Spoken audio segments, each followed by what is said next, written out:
yes, the film was about making movies, but it's really about just real people. It's not about superheroes. It's about the people who play them. It's about the people who make those films. Colt is a blue-collar hero who's just, in a lot of ways, a regular guy who, having a hard time in his life. He's lost his girlfriend and his job, and he's lost confidence. He's just trying to make ends meet and figure out how to be a good person and who he is, and just dealing with things that we all deal with. And Jody's the same, and really all the characters in the film. They're just very hardworking people who are doing their best and feel lucky to do something that they love.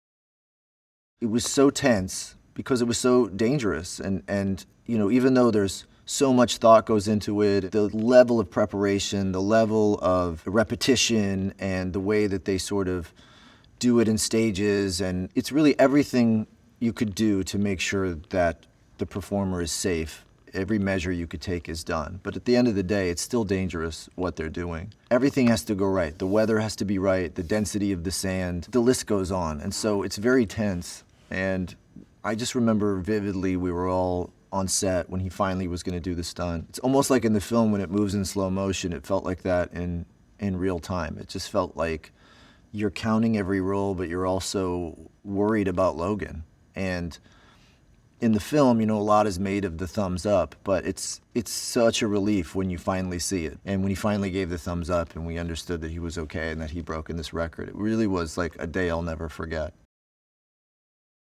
David's just such an exciting person to be around and an incredible partner. And even from the very beginning, he went and stayed in a hotel next to my house before we started shooting, and we just went through the script scene by scene every day and just rewrote it to be personal to us so that it would be an amalgamation of our experiences. He's so hands-on, he's so not afraid of anything, and I think it's sort of his experience as a stuntman in a way, the fearlessness that he has in that work, he has as a filmmaker. This is a difficult needle to thread because it's an action movie, it's a comedy, it's a mystery, it's a meta film about making movies. It's a lot of plates to spin, and he just wasn't afraid of that at all. And I think we all just felt inspired by that and wanted to sort of mirror that and sort of follow him wherever he wanted to go. It's always the dream to work with a filmmaker who feels like they're the only person who could make that movie, but this was really one of those cases. I really can't imagine anyone but David making this film.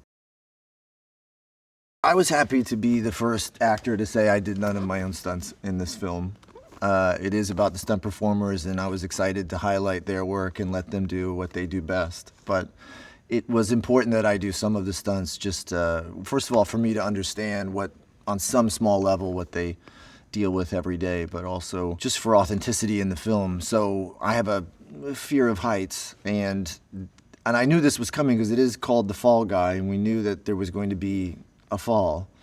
But the whole opening sequence all takes place in a oneer, and it leads up to them dropping me 12 stories off of a building. So that was one that there was no real way around. Another one that we did was I got dragged across the Sydney Harbor Bridge, which again was important to sort of have me do it because this character is risking his life and everything he has to sort of get to this karaoke date with Jody.